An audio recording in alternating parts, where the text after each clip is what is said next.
Okay, it's noon in Toronto Eastern Time. So I want to welcome Margaret Wehrenberg and, of course, all of you. First I want to say there's bad news and good news about the anxiety that many of us have these days about the screen time. We're on screen right now, but there's also good news. I mean, the screen time helps us deal with the isolation, the COVID worries, and all the other things that get us and our clients down. But the good news is that there is hope for mental health professionals because we believe in the brain's plasticity and the fact that we can change. We can help clients change after very difficult childhoods, traumas, and everything else. So we are believers in change is possible even given all this. And our guest today is Margaret Wehrenberg, who is actually presenting a full day workshop for us, a webinar on helping clients who are being affected by the new social anxiety, as we all are. And in January, she's back for another webinar on disrupting rumination. We're going to send you that information. But for today, we have Margaret here. And before I introduce her, I'd like to just tell you a little bit about our format if you haven't been here before. First, we're going to open this up for question and answers after I first speak to Margaret for a while. If you'd like to ask a question, just go to the chat box and just say, I'd like to ask a question. And Emily Porter, who is our hostess with the mostess, who organizes all this and is there for you and for Margaret, will be checking out that chat box. And we look forward to your participation if you like, and if not, that's perfectly fine as well. Margaret Wehrenberg is our second time virtual lunch guest because she was here in the spring. She's a practicing psychologist, a coach, an author, an international trainer and speaker on psychotherapy for anxiety and depression. She's been helping with training around the whole areas of stress for over 25 years. Two books that got her really on the radar for many therapists were the 10 best ever anxiety management techniques and the 10 best ever depression techniques. So, what she's done is develop tools, and she even has a workbook with more of that.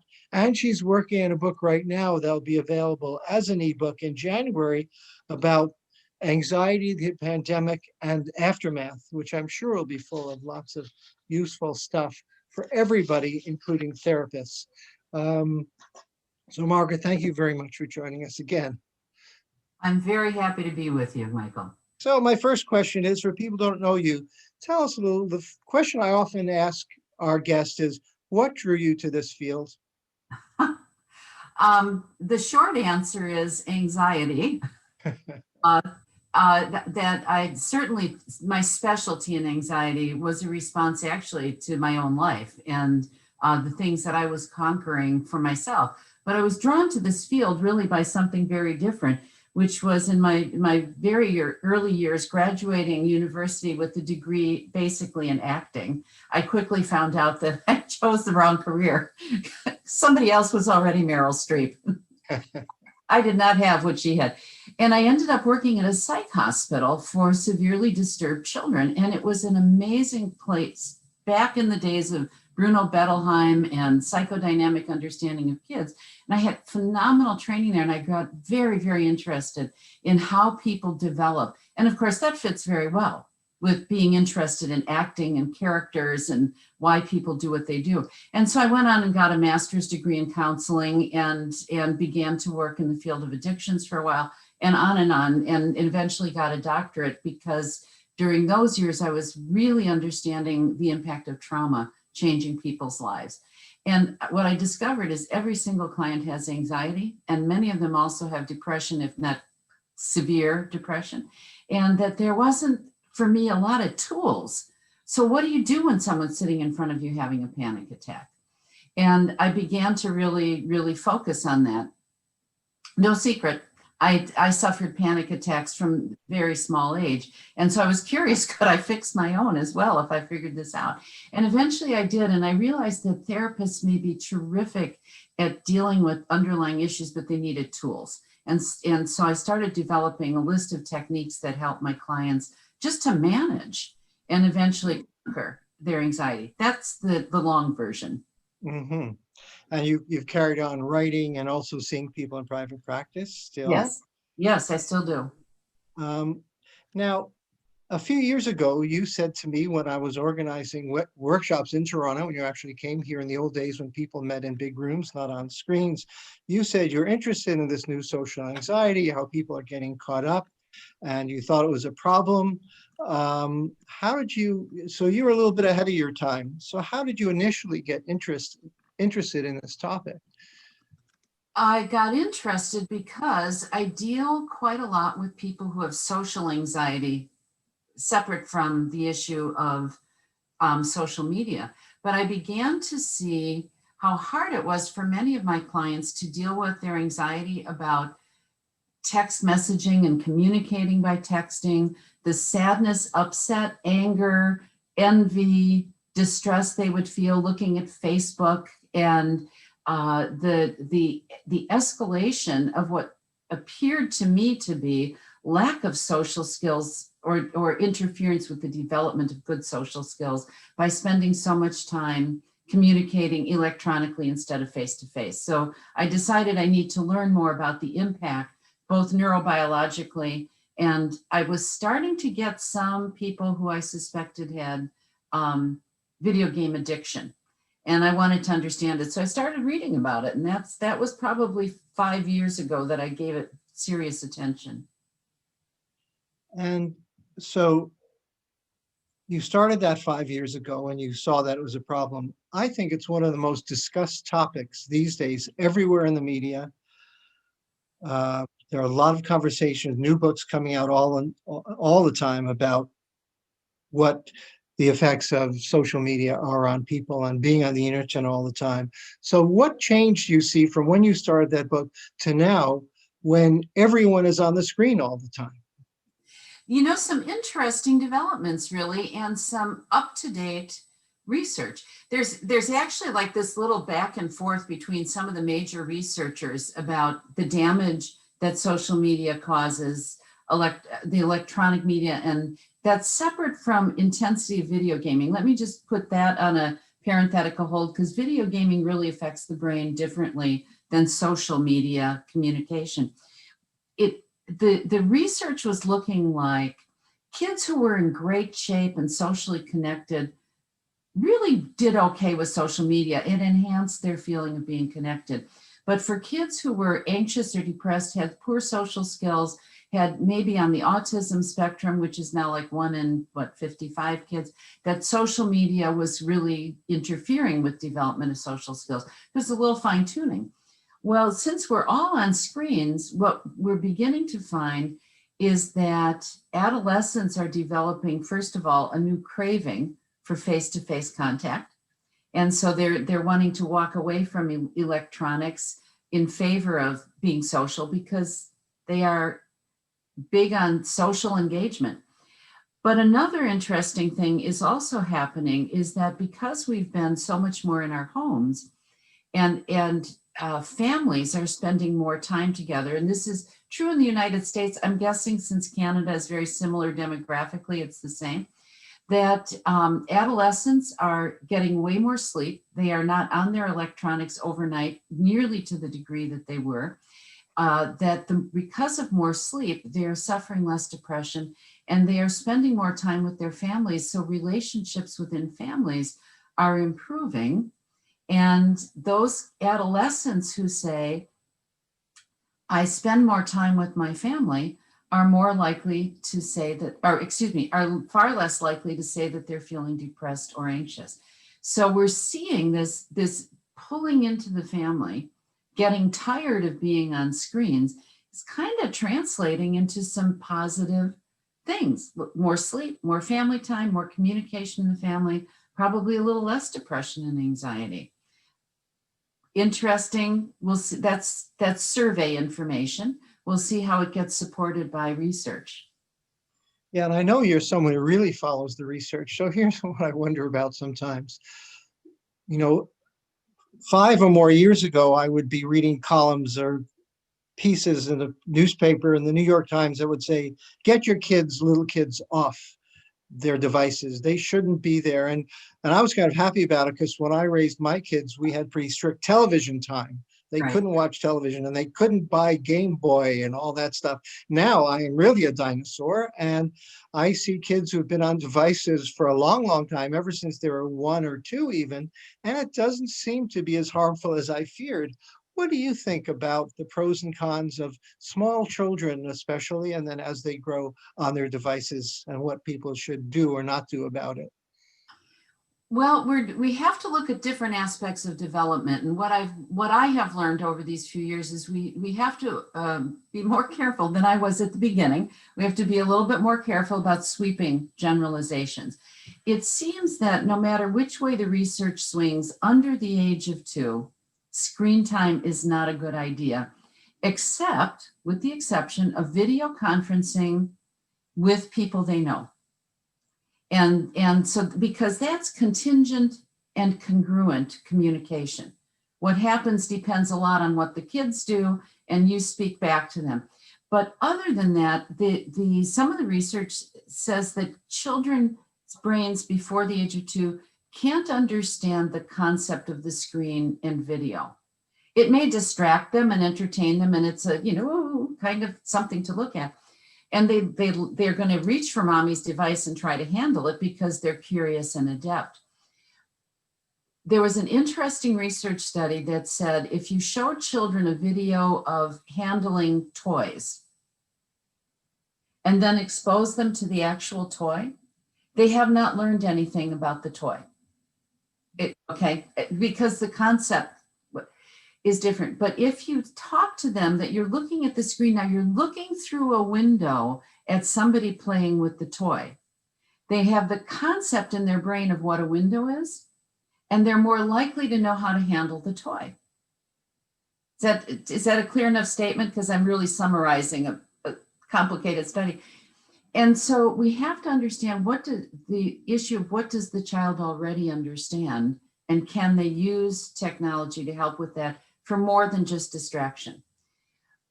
There are other layers to this. We have to think about the development of the eye and vision. And that requires outdoor time, seeing at a distance time. You have to, in order for your eyes to develop proper visual tools. And so we have to compensate. We can't have kids on screens all day without having the opportunities to be outside developing visual ability. And then there's the issue of actually manipulating objects. Was it Piaget who talked about the stage? I'm sure it was Piaget, who talked about the stages of manipulation of objects and object constancy and all the things about, pouring liquid from a small thing into a big thing. And children in a high chair need to understand that the cookie drops to the floor every single time you let it go, which is why they keep throwing things on the floor to see if this time it'll go up instead of down. They need to manipulate objects, in other words, and screens don't give manipulation of objects. So this is a balance issue. So below the age of 2, as little screen time as humanly possible, from 2 plus to 5 or 6, try to keep it at an hour a day. That's a challenge. And this would be an hour of passive content, TV watching, cartoons, etc. The studies that are now beginning to come out are interesting because content creation on a screen uses the brain differently than passive viewing. So content creation, creating a song, creating a video, that kind of thing, uses your brain differently. And studies are beginning to demonstrate that there's a huge cognitive difference between those two activities. Interesting. Wow. Now, you just told me before we started that your book is going to be an ebook on the pandemic and anxiety. And I don't know anyone who follows the research more than you do about what this means in terms of media, internet, screens, and our lives and anxiety. Has there anything lately struck your attention in terms of what you found that you found particularly surprising, or you learned something that's going to be, you'll discuss more in your book? Obviously, you're not going to talk about it completely here, but just some research or ideas that have really struck you lately. There are two things in particular. One which I made a jocular reference to when we said hello, which is the Corona time blur or Corona time blur. I go back and forth between how I say that. Because we're on screens and we are not having our literal daily rituals of getting dressed for work and commuting or getting the kids off to the school bus, because some of our kids aren't going to school. And many of us who have the option to work from home we can't tell time anymore because we aren't linked to the rituals of time the way that we were. And screen meetings doesn't give us the feeling of being in the room with other people. So we don't have the transition of walking from an office to a conference room. The whole unreality factor of this really blurs our ability to perceive time in the same way we did. I'm going to be very interested in how that develops. The other, I bet everybody here who's listening understands Zoom fatigue. And that's literally a neurobiological phenomenon, Zoom fatigue. And there's no way around it. We all experience it. So we have to be a little more cautious. Those are two things that really strike me. And I would say the incredible importance of keeping a schedule for staying within some kind of rhythm of life that really anchors us psychologically in ways that I never thought would be as important as they are. But that anchoring of time passing is very important. I mentioned before we got on that there is a very interesting podcast I recommend and a book. It sounds like that's very good. The podcast was Sam Harris, who does a very popular podcast. I think it's called Waking Up. And he interviewed Adam Gazzaley, who wrote a book, The Distracted Brain, The Distracted Mind, Ancient Brains in a High-Tech World. And Emily will put that up in the chat box. But this is what he said, and I just wonder if you have any comment. And he said, we forage for information the way animals will forage for food. Now, scientists have studied animals and how much they stay in their trees or they leave to go to another tree, another food patch. And what he said, the analogy with information is that for us, there's always a next tree nearby. So if we're looking for information, and if we get distracted or lose our attention in any way, we know there's another tree, there's another website, there's another phone call, there's a Zoom call, there's something we can do, and we can just move on that way. So we're constantly foraging. And these days, it's always available. Any thoughts about that? Yes, there's also been some studies of a very different type that fit right into that and the topic of our lecture on Friday, which has to do with a familiar phrase, analysis paralysis. When you have high achieving people, they're always on to the next piece of information, right? And for adolescents and college age students who are high achievers, it leads to an exhaustion, cognitive exhaustion. Never enough. When do I stop? And so finding how to put a limit on searching is a different challenge than we ever had before because of the 24/7 availability of the internet to keep on searching. And I'm going to be very interested in listening to that podcast. I haven't had the opportunity yet today to do it. And I think it's an important one because he's obviously addressing the neurobiology of information gathering. But there's another issue here that plays in, which I intend to talk about Friday a little bit, is decision fatigue. Because every time you click on a new link, you're making a decision to do it. And clicking on another thing is another decision to do it. And that we have a limited amount of decision-making energy. One study, so there's a series of studies that I linked together here, but one of them just said, how many times do people change screens during the day? up to 300. So that's 300 decisions of looking at something new. And that doesn't even count people who are on dating websites swiping right. Okay, this is something entirely different. And a study that looked at the importance of decision fatigue said if you were a parolee looking to be able to get out on parole, you want the judge to hear your case in the morning. The judge is 70% more likely to grapple with the realities of your case and give you a parole in the morning, and only 10% likely to parole you if your hearing's in the afternoon, because the judge's brain is tired of making decisions. So they just say no. I hope I never have to make that particular decision. And then they looked at Steve Jobs. And why did Steve Jobs wear a turtleneck and blue jeans every day? To limit the amount of decisions he had to make.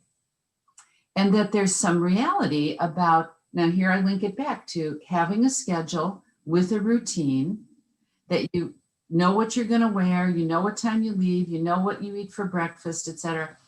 That makes your brain less tired by having routine. And so all of the screen time of the last year has really messed up our minds in that particular way of getting tired of the decisions of Zooming, and what do I wear in the Zoom, and how does the background look, and can I really get away with wearing sweatpants another day?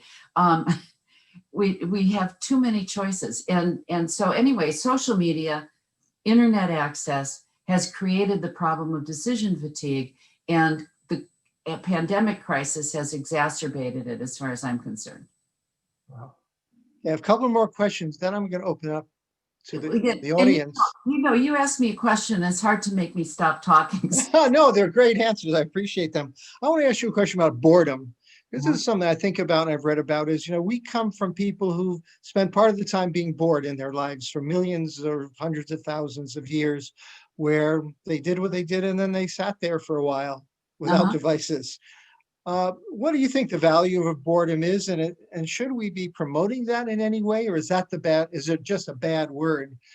What do you think? I think if we called boredom gestation, be more accurate. Creativity can only emerge from a brain that is bored, i.e., not getting stimulation from the outside world. We only create new ideas. And the way to maybe you get a new idea because you hear something and it stimulates something, but you have to stop the bombardment from the outside world for that idea to gestate. And I'm not going to go into Jung and all of his ideas about that, but I have observed that we need some time to rest our brains from stimulation. And if we didn't think boredom was horrible, we'd be better off. Adolescents and children experience boredom differently than adults do. And for them, it's almost painful because of the energy of their brains and the way they process dopamine. Adults have a better time handling boredom. But what's been happening in the pandemic is many of us are equating lack of stimulation, I'm going to say this badly. We don't have the same opportunities to get stimulation we need. Going to the gym, socializing, especially socializing with people, and so on. And that creates a different thing, which I would call the stress of being unconnected or distress from lack of connection, which in my mind is different than time without stimulation or boredom. Is that a distinction that makes some sense to you? And I want to come back to something you said, because the reason I didn't listen to the podcast that you mentioned is because I was already listening to a podcast between Bill Gates and Rashida Jones. And the Bill Gates Insider stuff is fantastic. And this is his third of the podcasts that he has developed. And they are interviewing together Yuval Harari, who is an Israeli, and he was talking about information gathering as well, interestingly. He wrote the book Sapiens. And he says, and I was just getting into it, so I hadn't listened to the whole thing. But he said part of the problem with social media is that people gather information, as you were talking about. So I've got to listen to both these and then digest them.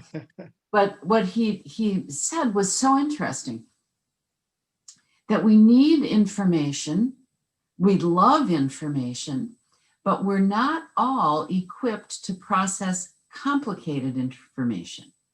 Not all, I don't know about you, but I don't understand the technology I use and why it works. Not very many people do. Mostly we just want to know how to turn it on and make it work. And he said the same thing applies to social media. That if you are trying to communicate a very complicated concept, like, for example, what is a virus? Which most of us don't really understand what it is or why it affects our bodies.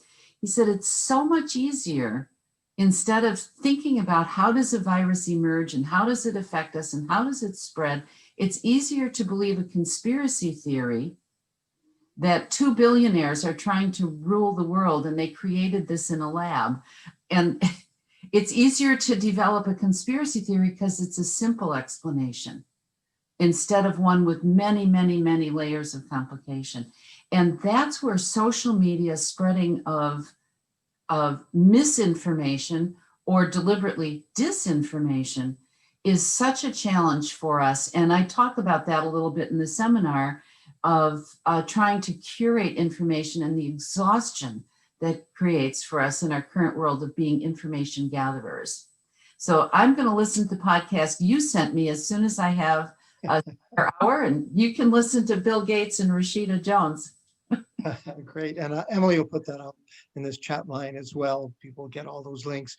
So my last question before I open it up is, I think you led into it, is that, being online or listen or on our devices creates problems, but also offers some solutions. Like we're getting really good ideas for free on podcasts. And are there other online help available? I think you're probably going to talk about this more on Friday, because there's many different ways people have been helped, their mindfulness apps and all kinds of things.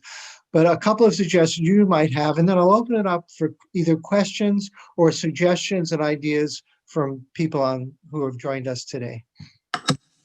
Yeah, just a sec. I just realized that in my distraction, I didn't plug the computer in, and I didn't want it to stop while we're talking. I just did that. You were just asking me about apps or other online resources. Yeah, things that, a couple of suggestions you might have for ways to be online that actually are helpful for people just to deal with life and today.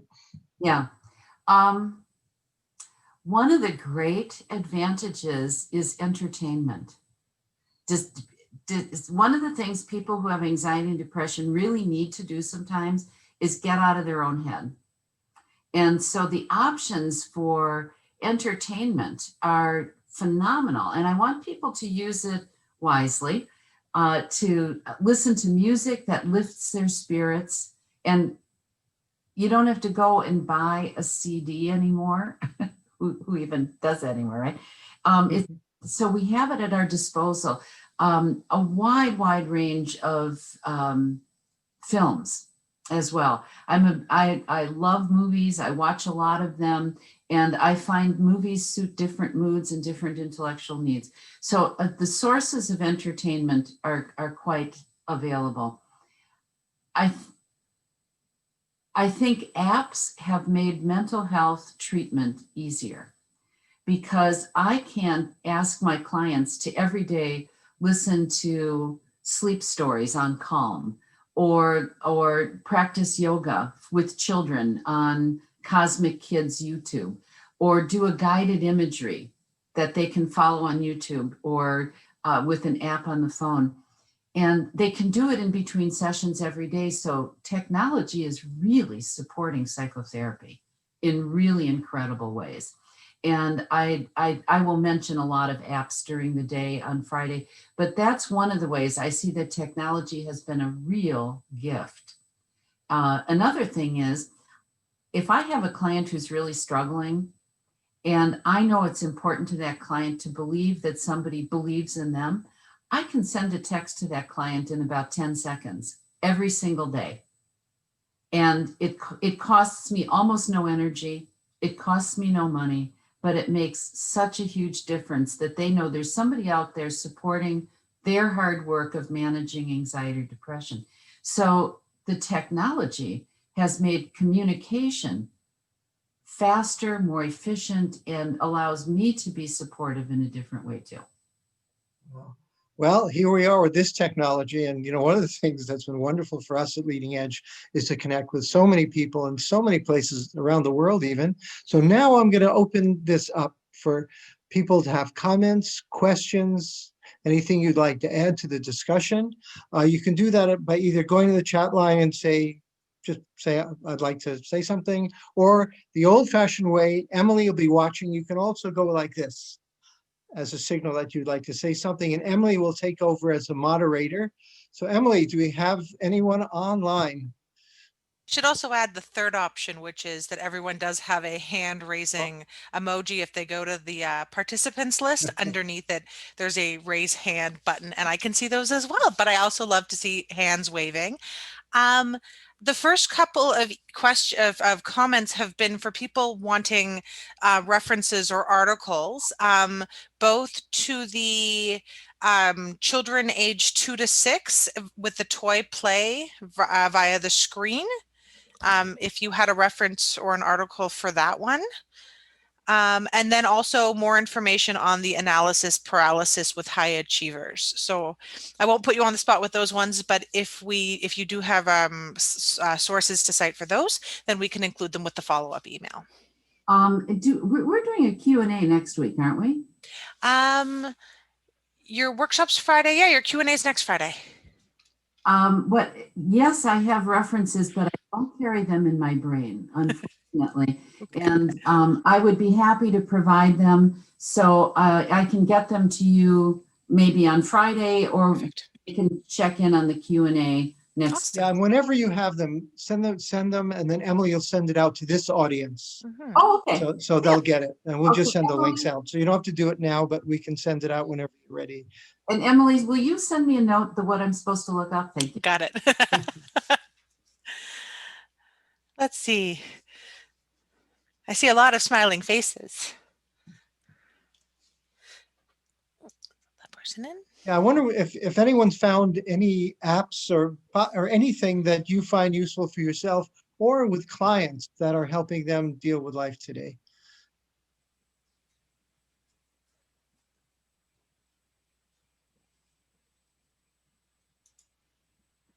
Or any comments you might have or things you're finding in your own life. This is just kind of open time.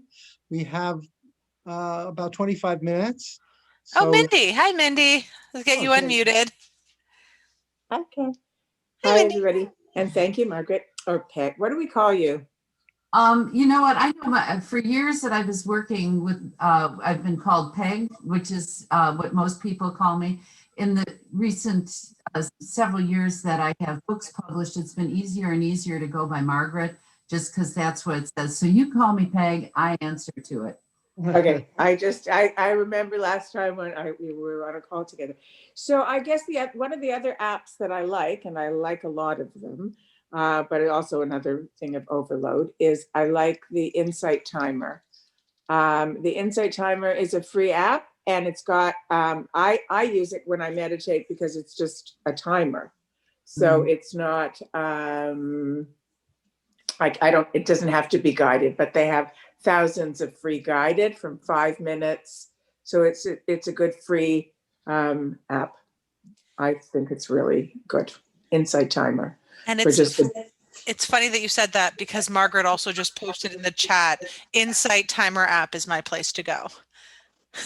See, we're good. There we go. An anonymous question: what do you suggest for those who don't want to work with apps? I have several clients who do not use technology.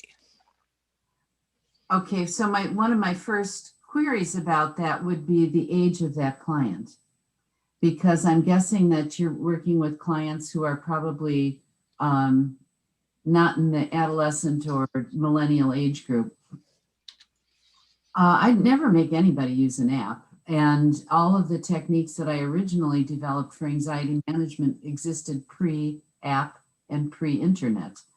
So one of the things then that you want to do is help them find ways that they can use the tools you offer them without technology. For example, you can meditate every day without technology. However, you need to find ways to put it into your schedule so you remember to do it. You have to make sure that your client has, if they have a need for guided imagery, you have to provide it for them in a non-technological source. And that may be challenging. Even way back, I used to record little cassettes, short cassettes, I mean, for my clients to listen to on a cassette player back 20 years ago, 25 years ago. So I find technology makes it easier. And I only have a few who will not use technology. So we want to draw on what might be for them a greater tolerance for quiet time, and make sure that whatever techniques you're offering them, that you give them some kind of way to remember it, whether it's a worksheet or something like that. If I had a little more idea of what you're needing to offer them, I could answer more specifically on that. Thank you. Rhea has her hand up. Rhea, are you there? Yes, I am. Can you hear me? Yeah, hi. Yes. Hello, Margaret. And I'll call you Margaret. I met you many years ago when I was just a fresh, new clinician. And you so kindly signed a book of yours for me. And I've used it over the years, and I've always found it, the common sense, so helpful, the information in it. My question is a little bit about your thoughts on, you talked a lot about the importance of routine, and people are looking for different ways to try to deal with the anxiety from the situation that they find themselves in with COVID. But what I'm seeing with a lot of the clients I work with is they already have very chaotic lives. There are people who have difficulty creating structure or routine anyway. I work mainly with people in the criminal justice system. Many of them are, living in situations where they don't have access to all the tools that, people who have more resources do. Many of them are living in one-room apartments or even smaller in rooms and rooming houses. And, I'm struck by, for the most part, how carefully they're trying to deal with this pandemic in a way that is appropriate. And they take pride in that, but they're struggling. And, I wondered if you had any thoughts about, of course, I know the strategies to help them create structure and things like that. However, I wonder if you had any thoughts. You mentioned entertainment, and that really struck a chord with me, because I think that many of them, that's what they can turn to. And you also talked about the value of boredom. So I wonder if you can talk a little bit more, maybe today or maybe on Friday, about that. Well, I certainly can, and I would ask you just to give me one piece of clarification, because I want to make sure I'm addressing your specific question. If you're talking about people who are living without a lot of, I'm guessing they have very few electronic resources or money for it. Or are these people who are likely to also have smartphones as their way to connect to the world? Margaret, you're absolutely right. Many of them can't even have access to computers because of their criminal charges. Wow. And so consequently, most of my counseling is telephone counseling, which frankly is working incredibly well. I've been extremely grateful to find that works well, but you're absolutely right. Yes, they're very limited in their resources, and they have smartphones. This is what they have for the most part. Okay. Or not even, are not even smartphones, regular telephones. Yeah, so then their options for entertainment become exceedingly limited because it's very hard to find the kind of ways that they would be able to, first of all, engagement with other people is limited, I'm guessing. And if they're trying to be very careful about exposure, and I think Canada, as far as I understood it, if that's where you are, had far more rigorous lockdown requirements than most places in the United States. And that may be one reason why we are doing so badly. But the issue about boredom is, what are you doing with your thought process when you are not being stimulated from the outside world? And I would actually encourage you, and I'm actually not very good at this, so I would be limited in my ways to apply it. But I'm thinking about, are there ways that their own creativity could be encouraged, whether it is artistic creativity, writing creativity. I'm thinking of drawing and art and sculpture, and I have a brain that doesn't do those things. It's a genetic flaw I'm always suffered from, but I don't, so it would be hard for me to help somebody say, what could, pardon me, what could you do that would be creative? Creativity can be in a thought process or idea generation as well. If any of your clients are good at writing, that can be an incredibly good outlet for creativity. And there are different kinds of things to write: stories, memoirs.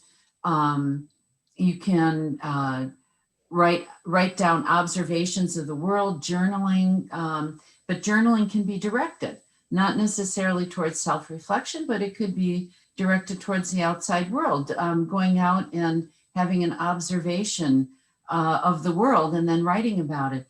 Also, being outside, which most of us can do at this point, even if we can't do it in groups, going outside when you are feeling sluggish or mentally bored, and make your goal to just observe, can be very intellectually stimulating.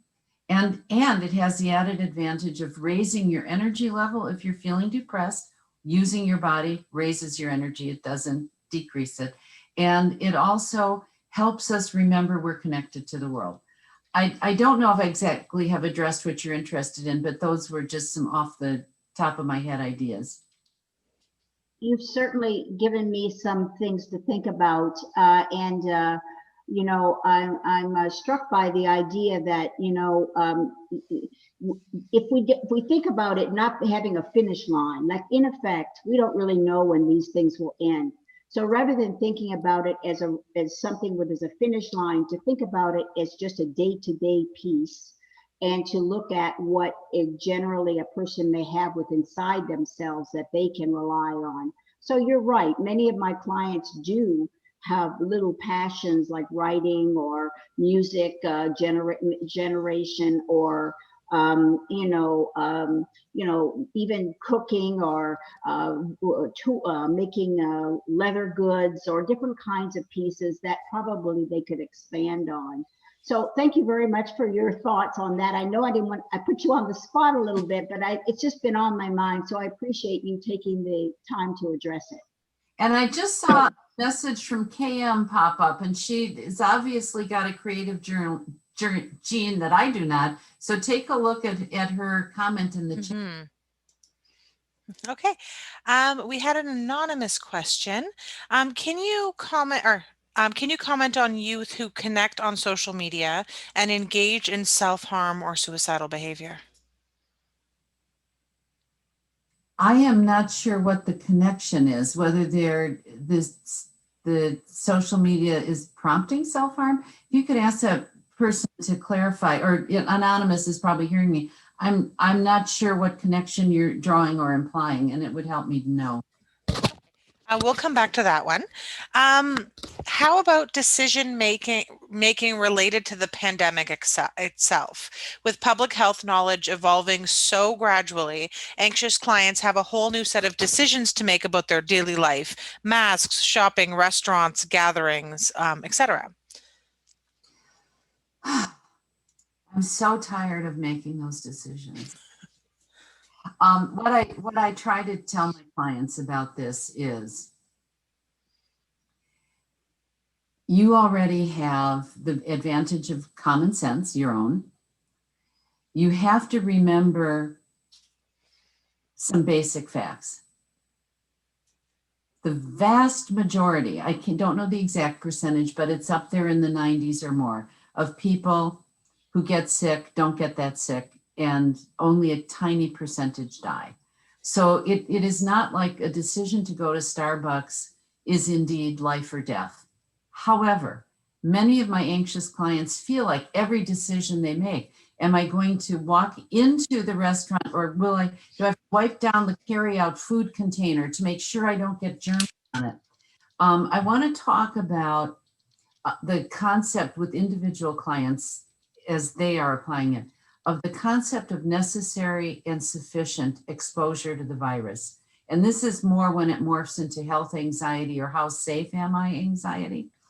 You need to be exposed to the virus, first of all, in order to get sick. And secondly, you have to, so that's necessary. You don't even know it's there, but you can be pretty clear. These days we know surfaces, for example, are far less of a problem than we thought they would be. But aerosolization is a little bit more of a problem than we thought it would be. So you have to make some practical guides for yourself. I want, without going too much into the problem of what's safe today and what isn't, the problem of evolving information is you can only make a decision based on what you know today. And what we know today gives us some pretty clear guidelines of how to be reasonably cautious. And that includes mask wearing in groups. It includes not gathering in large groups, especially if you don't know the exposure other people have had. It includes a lot of hand washing and not being totally terrified of getting groceries into the house. And it's a difference whether I talk to clients who have health anxiety or who don't, who tend to be way over the top about this. So in a world where we don't know for sure some answers, necessary exposure, sufficient exposure are two concepts that help you make decisions about how to follow the rules. And the other thing is follow the rules, because that's now, I also am aware of where I'm talking, and I don't know how many people on the call today are Canadian citizens versus US citizens. We have very different governmental directives. And in the United States, the lack of any clear governmental directive has been absolutely paralyzing to the country. In Canada, you've had much more clear governmental guidance, whether you like it or you don't, and it makes it a little easier to decide what to do. Thank you. So this is a question regarding digital well-being. Tristan Harris has been called the closest thing Silicon Valley has to a conscience. And he's on a mission to realign technology with humanity and discusses digital well-being. Do you have any suggestions for how we can improve our digital well-being to limit the negative impact? Well, this requires all of us to, in our personal lives, in our family lives, and in our encouragement of our clients, to help them withdraw from the spreading of false information. I talk a little bit about that on Friday with the science behind why people would prefer false information over true information. And that's a little bit of a longer discussion, but I think I haven't read, it's with Tristan Harris, I think you just said. Mm-hmm. I haven't read that, and I will look up that person and see what I assume he is having to say about it. And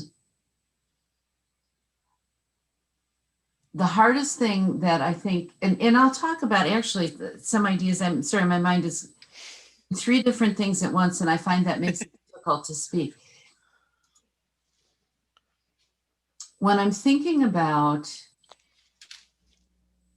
my clients making individual decisions about what they share, one of the biggest challenges is deciding whose voices to mute. And I am actually really discussing with clients, getting them to pull themselves away from sources of information, whether they're friends, relatives, or influencers whose impact on their emotional health is negative. So if you get upset when you're reading what somebody writes because it's nasty, pejorative, biased, racist, political, just mute their voice. You do not need to hear it. And that's where that information gathering, Michael, that you were referring to earlier, it makes it hard for people to do that because they think maybe there will be something important. So I think getting off of the social media contacts who are upsetting to you and just withdrawing and let the contact or conversation die by attrition. Some clients will find that easy to do, others will not. Thank you. So follow up to the question about social media use and potential self-harm. Yeah. So due to the overuse of social media, I agree that some youth are using social media less, but others with pre-existing health challenges or little support. Perhaps you could comment on if there has been an increase in youth engaging in self-harm behaviors during this pandemic. I'm just searching my brain for a moment to think if I have read any statistic about that.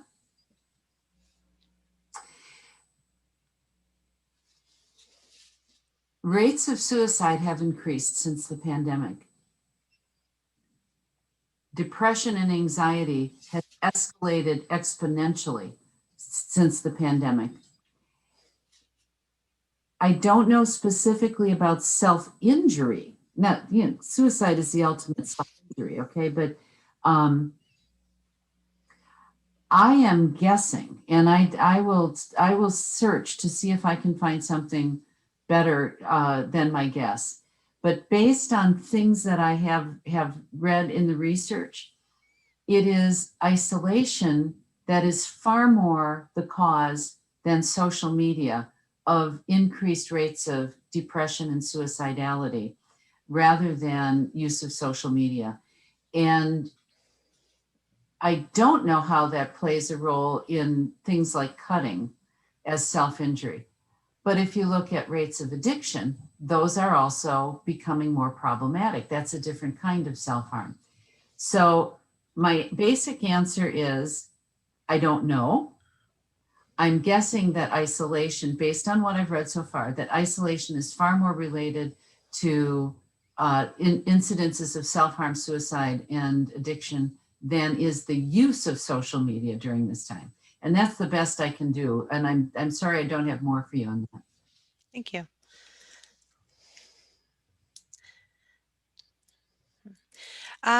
Could you talk about how you work with individuals who are already fearing a return to normal, who have had needs met during the pandemic and are already anxious about the future? Who have had their needs met. Mm-hmm. I'm going, okay, so whoever said that, I didn't know who it was. Are you talking about who have had like financial needs met, or people?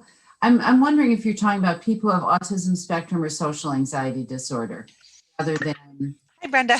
So hi all. So that was my question, Margaret. And I just, so this is something maybe that is common enough in our work right now that I'm picking up from clients, but also supervisees and actual people in my personal network.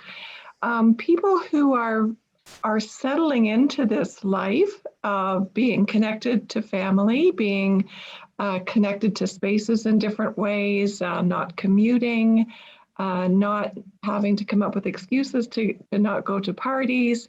So yes, maybe down the continuum, that clinical sort of continuum of more serious social anxiety issues, but actually just in general. I think what's been so interesting to me in what you presented today is that you talked a little bit about families and teens in particular who are doing better as a result of just having more time at home with family who are reasonably supported. So I wonder about, because with the actually I'm okay, in my experience, can come another layer, which is, oh my God, I don't know what I'm going to do when this all changes back again. I think really an important question, and thank you so much for explaining a little bit more about what you meant there. If we, I would be surprised if anybody in this group hasn't wondered how that's going to go. And I think that people who are learning that they can be comfortable with this slower pace or quieter lifestyle may not willingly embrace going back to the hectic, frantic lifestyle they had before. Kids in 16 activities after school, or so you mentioned going to parties that they may not want to go to, or having to engage in a commute again. These are different questions, but I would say the anxiety of the return to normal, the first thing no matter what people are anxious about when it comes to what will happen in the future, is I want to reference to them, you are adaptable and you have coped, and you will find a way to cope. And you will now have choices. Choices can be uncomfortable, but if you start to think about them, hi, your face was frozen, so I'm happy to see your face. Choices are uncomfortable. You know, now I have to choose, do I really want to go to a party? If I'm a parent, I have to choose, do I really think it's a good idea for my kids to have 3 different after-school activities? And if I am on the more introverted scale, do I have to choose to re-engage in my social network quite as intensely as I did? And if I am working from home, do I want to continue to try and have that option?